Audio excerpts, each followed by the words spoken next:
Retrouvez les clés de l'IMO, présentées par Philippe Cohen. Bonjour à tous, je suis Philippe Cohen, conseiller immobilier sur Marseille et sa région. Je suis très heureux de vous accompagner dans votre émission, comme chaque semaine, les clés de l'IMO.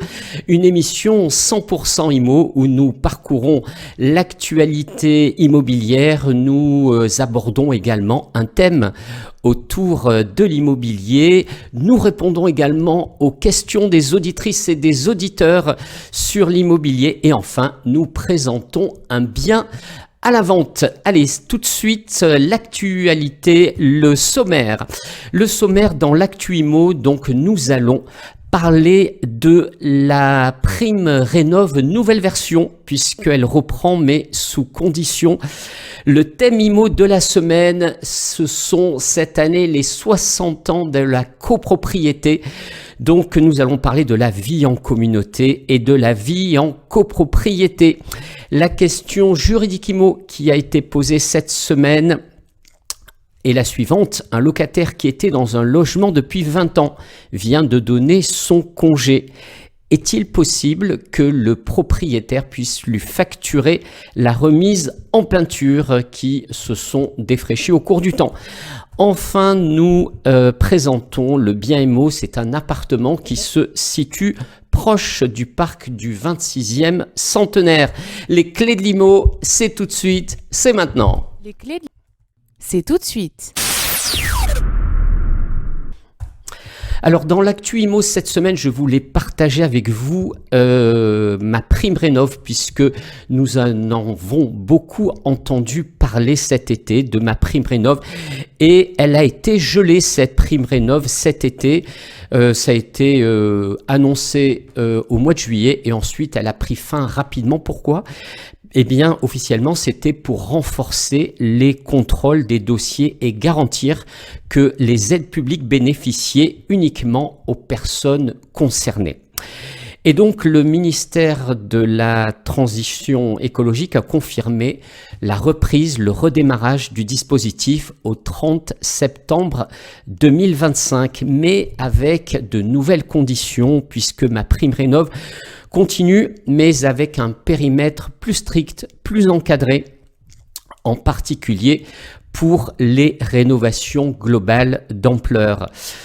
De nouveaux critères d'éligibilité se sont instaurés.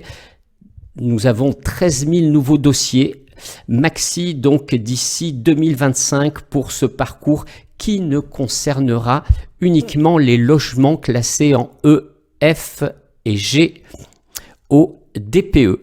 Les logements mieux classés seront exclus dorénavant du dispositif et les plafonds de dépenses éligibles sont revus à la baisse, puisque le plafond est de 30 000 € à condition de gagner 2 classes énergétiques et de 40 000 € pour gagner 3 classes énergétiques, donc pour faire des travaux afin de gagner 3 classes énergétiques ou plus. Et également le bonus de 10% pour sortir le logement de la catégorie de passoire thermique et lui supprimer. Voilà ce que je voulais partager avec vous dans l'actu IMO pour ma prime Rénov', puisqu'on en a beaucoup parlé. Cette semaine, nous allons parler de la vie en communauté, notre quotidien. Ceux qui habitent, vivent dans des logements ou également dans des maisons, mais dans une copropriété. Alors on va essayer de comprendre, de décrypter comment mieux vivre dans nos logements. On parle de quelque chose qui nous concerne tous de plus en plus, la vie en copropriété. On parle des bruits, des charges, des travaux, des réunions d'immeubles.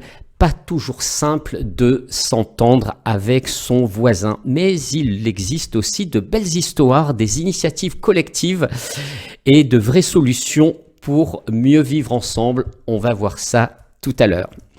Alors, la vie en communauté, ce n'est pas nouveau, puisque autrefois, les villages avaient leurs coutumes et leurs règles tacites. Et aujourd'hui, donc, dans nos villes, c'est la copropriété qui organise cette vie collective. puisque c'était un 10 juillet 1965, un texte qui allait organiser la vie de millions de Français pendant les 60 années suivantes. Et c'est cette loi auquel on se réfère encore aujourd'hui.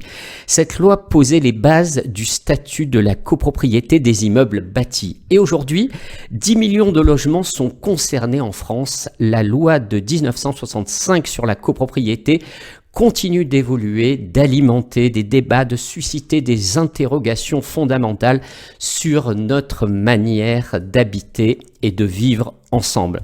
Alors, je suis allé poser la question à des locataires, à des propriétaires, et je leur ai posé la question suivante. Qu'est-ce qui vous dérange aujourd'hui quand on habite dans un immeuble? Alors, il y en a un qui me dit, ce sont les bruits des voisins au-dessus, surtout la nuit. Un autre qui me dit, ce sont le bruit des poubelles qui débordent, le bruit et les poubelles qui débordent. Un troisième qui me dit, l'ascenseur est toujours bloqué, c'est infernal. C'est l'ascenseur en panne, bloqué, c'est infernal. Et moi, je pose la question, mais que fait la police? Ou plutôt, j'ai envie de dire, que fait le syndic? Puisque le rôle du syndic, c'est justement de rappeler ces règles et de veiller à ce qu'elles soient respectées. Et la plupart du temps, ça se passe bien, mais parfois, il faut intervenir. Et oui, tout le monde a connu un voisin qui laisse ses cartons devant la porte ou qui bloque l'ascenseur pendant un déménagement. Eh bien voilà typiquement le genre de conflit qu'on retrouve souvent en copropriété. Alors comment est-ce qu'on gère cela ? Alors heureusement, il y a aussi des bonnes pratiques pour rendre la vie en copropriété agréable avant d'en venir à des solutions plus radicales. Quelques exemples. Par exemple, dans les bonnes pratiques, on peut prévenir ses voisins quand on organise une fête ou quand on fait des travaux. Dire bonjour, tout simplement.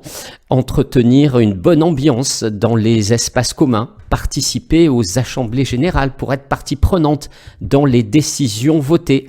Et bien sûr, ne pas transformer, comme c'est souvent les parties communes, en débarras personnel.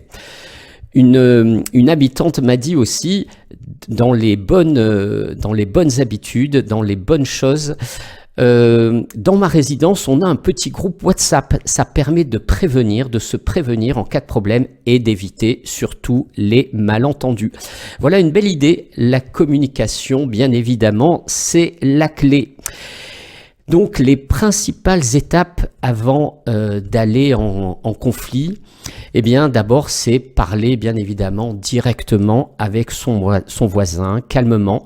Si ça ne suffit pas, deuxième étape, on prévient le syndic. Et en dernier recours, c'est la justice qui prendra ses droits.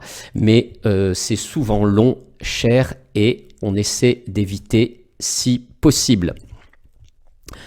Alors vous allez voir aussi certains immeubles qui ont trouvé des idées sympas pour apaiser le quotidien. Certains copropriétaires ont tout misé sur le dialogue. Ils ont créé un groupe WhatsApp d'immeubles, une charte de vivre ensemble et même organisent une fête annuelle, la fête annuelle de la copropriété, souvent dans la cour ou même parfois sur le palier ou dans le hall de l'immeuble. Certains disent, avant on se croisait à peine dans l'ascenseur. Depuis qu'on a organisé des petits apéros d'immeubles, les tensions ont diminué et on ose se parler directement quand il y a un souci. Voilà, c'est une belle preuve que la communication, ça change tout. Et le syndic a même noté une baisse des réclamations, comme quoi une copro paisible, c'est aussi une copro qui sait s'écouter. Alors pourquoi la vie en copropriété génère-t-elle parfois et souvent des tensions ? C'est assez normal puisqu'on partage un même espace avec des personnes qui ont des habitudes très différentes, des bruits, des enfants, des animaux, des travaux. Chacun a sa vision du vivre ensemble et ce qui manque souvent, c'est, comme on vient de le dire, c'est le dialogue avant le conflit. Alors sur le plan juridique, qu'est-ce qu'on doit savoir sur le plan juridique ? Eh bien, les copropriétaires ont à la fois des droits et des devoirs.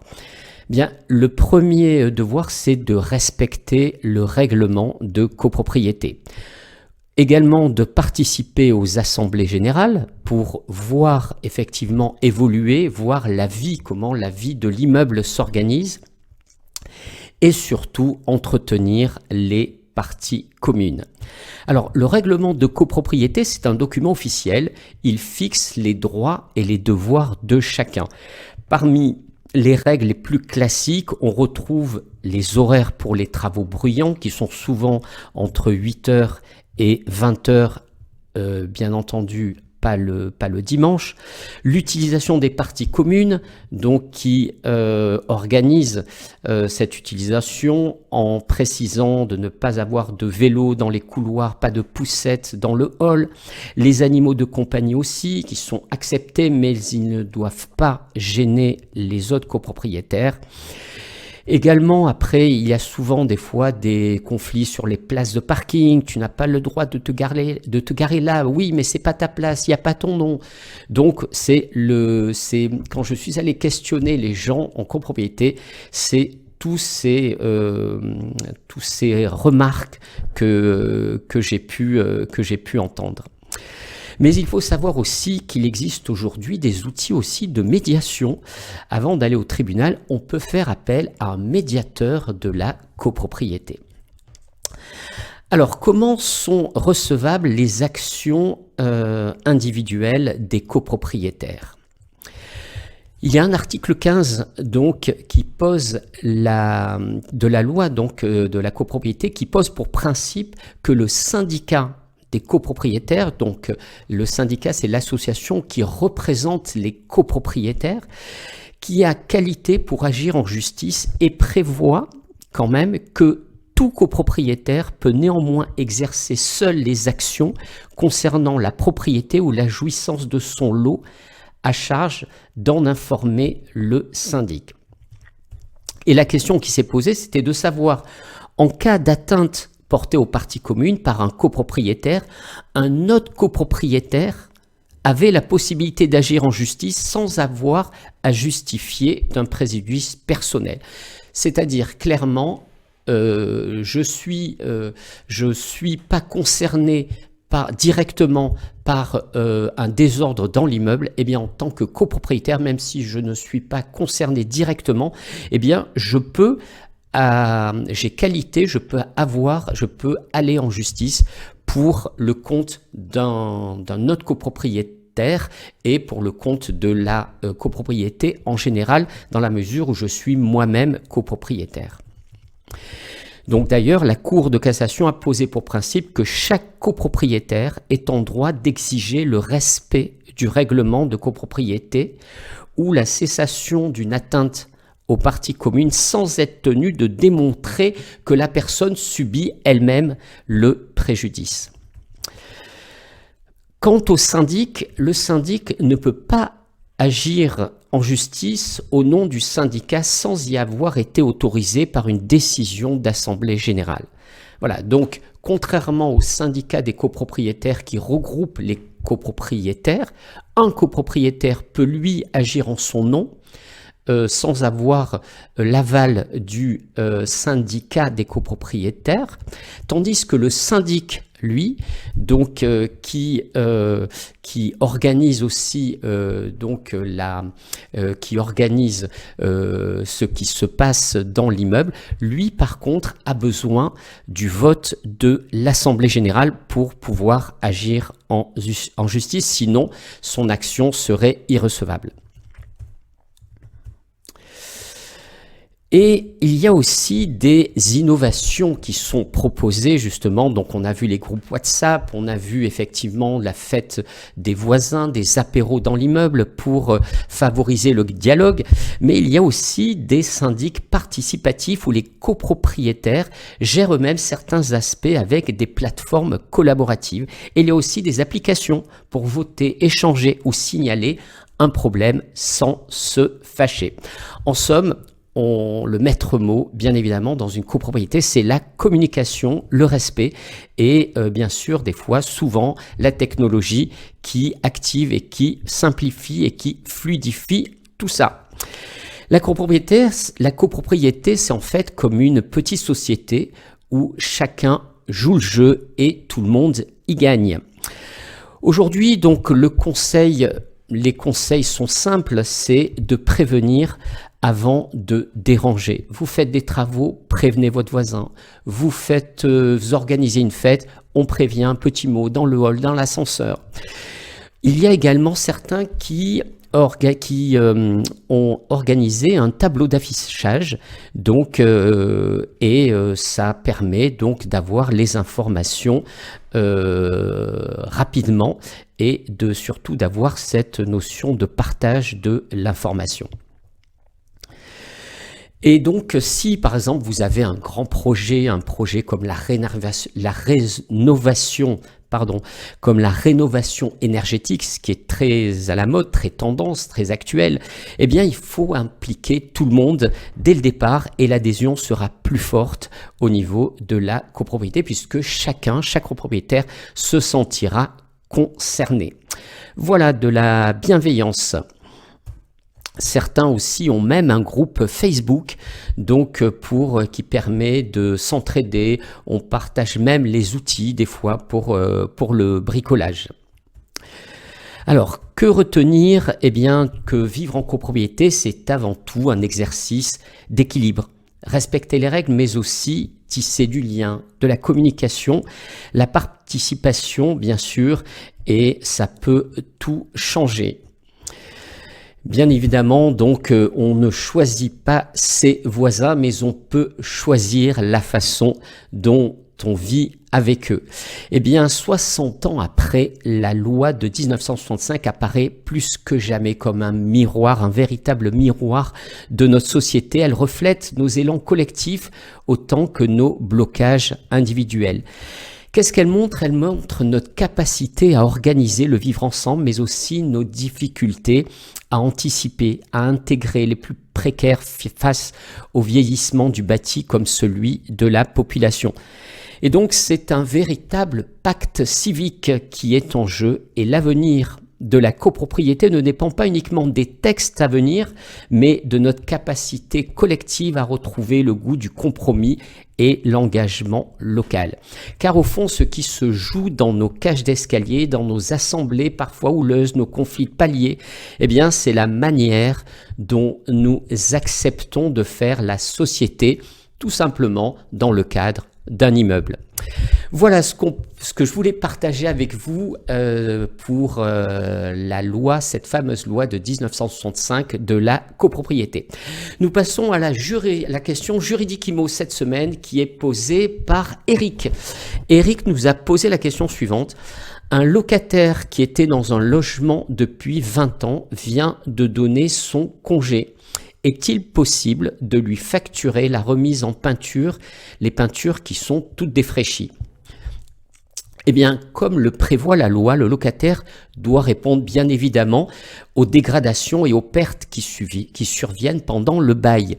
Et il doit entretenir le logement et s'assurer qu'il y ait des réparations qui ont été faites s'il y a eu des malfaçons.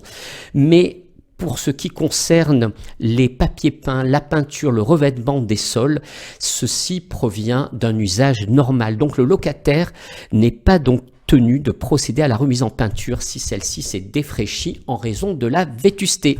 Allez, nous terminons par le bien IMO que je voulais vous présenter. Nous sommes tout proche du parc du 26e centenaire, à 5 minutes à pied, dans une belle résidence. Nous avons à la vente un T3 de 75 mètres carrés avec un grand balcon au calme absolu puisque nous avons des deux côtés une ouverture côté séjour sur le balcon, côté jardin, et de l'autre côté, nous avons également une cuisine tout équipée avec sa loggia, également sur jardin, donc au calme absolu. 5e étage, ascenseur, immeuble année 70, 300 € de charges, 1800 € de taxes foncières et ce prix, cet appartement est à la vente au prix de 340 000 €. Voilà, je vous remercie à toutes et à tous de votre écoute. Je vous donne rendez-vous la semaine prochaine, même jour, même heure et toujours de bonne humeur.